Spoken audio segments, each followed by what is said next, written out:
Și am găsit un joculeț în care trebuie să te arunci, să-ți rup foarte multe oase. Eu, vedeți că am acolo ceva bani, m-am mai jucat, am încercat să văd care-i treaba cu joculețul. Am făcut niște bani ca să nu vă plictisesc pe voi așa de mult și să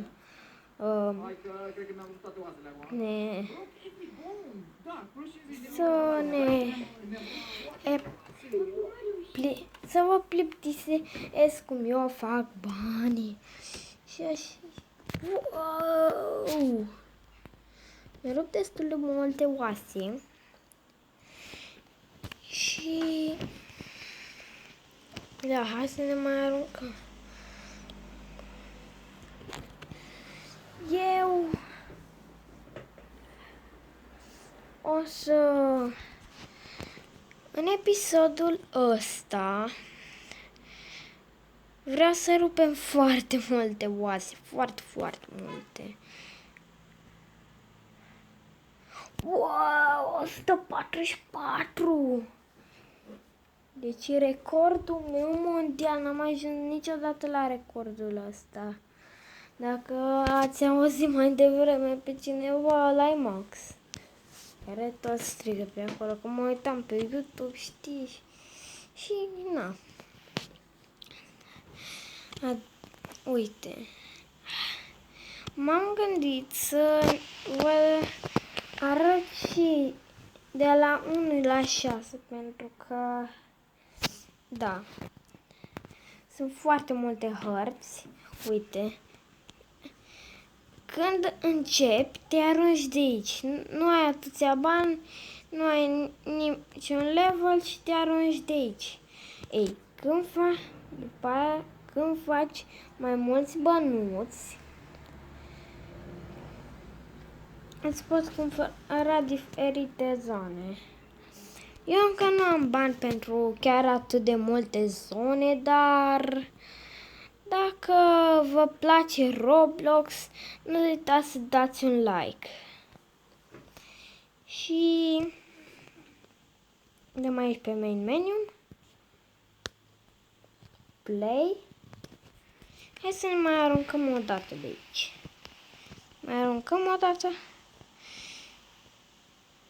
Boom! 11 oase rupte.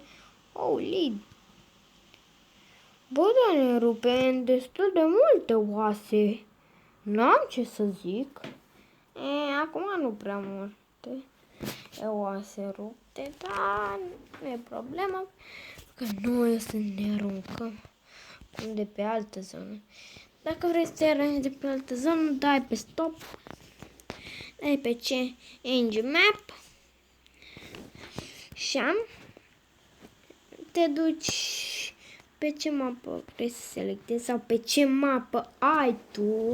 Că la început ai numai mapa 1. Uite, ne ducem aici pe 2 și îi dă pe main menu, play și ne dă de la altă zonă. Dar la zona 2, fie te duci printr-un cave, fie te duci pe aici. Eu prima dată să mă duc pe aici. Apropo, ești mai norocos dacă nimerezi să te ai pe pietre, pentru că pe pietre îți rup foarte multe oase. Îi dăm aici pe play și acum ne dăm pin cave. Vreți să ne dăm pin cave? Hai să ne dăm. Holy! Holy! Dăm printr-un cave. Că te aruncă pe acolo cave-ul ăsta. Vreau să activez o chestie să mă mai arunce. Dar n-a fost să fie.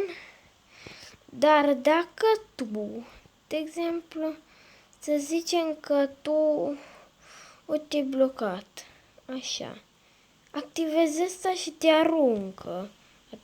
Uite, te mai aruncă puțin să mai faci niște oase rupte. Eu am acum 117 oase rupte.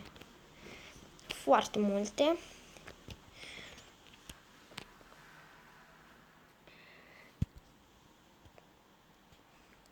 Nu știu ce e, am activat-o.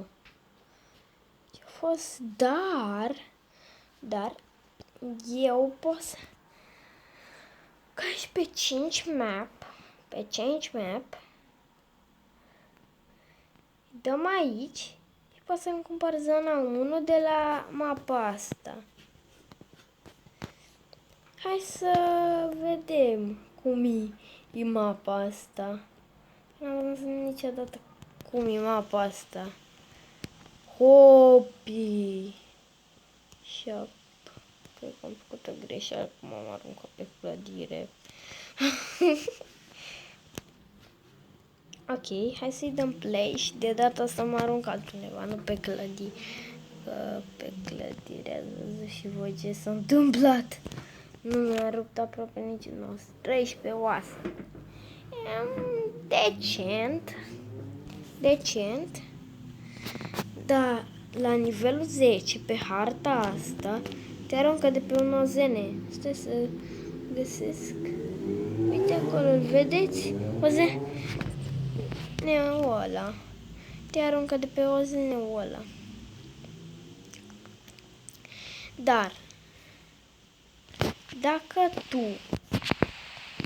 stai să fac mai aprinsă imaginea pentru că acum s-a făcut. Uite, tu poți să trișezi un pic. Asta să fac pe scări, pe aici pe pietre și mă arunc de mai sus. Ai posibilitatea asta, poți să faci chestia asta. Uite așa. Și ia să ne aruncăm de mai sus. Tuc, tuc, tuc.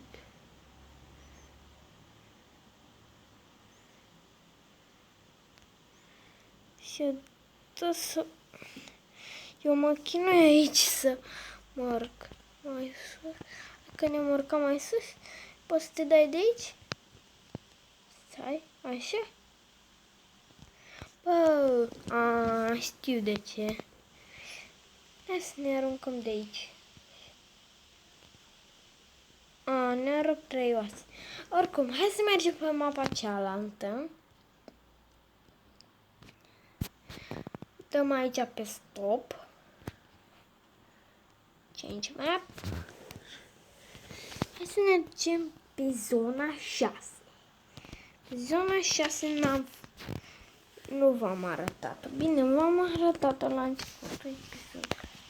Hai să mergem pe zona 5. Hai pe 6.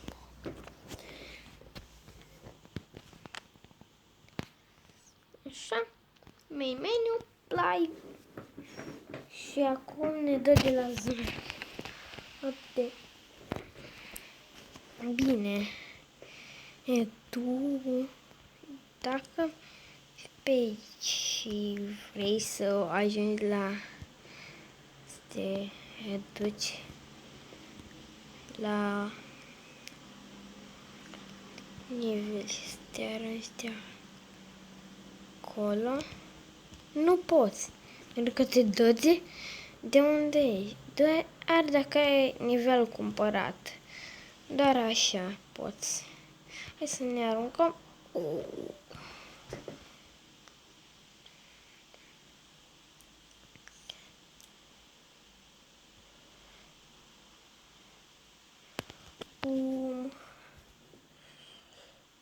Bam! Lișe! 9 de oase rupte, 71. Wow! Au venit acolo păzărică.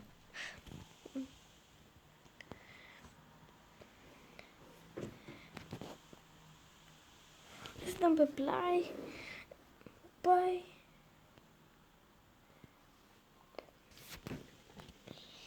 Cam asta a fost episodul. A fost doar așa de prezentare. Dacă se strâng, nu știu, like-uri nebune, 100 de like-uri, poate că să mai facem un episod. Jocul ăsta. Dacă vă place, apăsați butonul și de like și noi ne vedem data viitoare.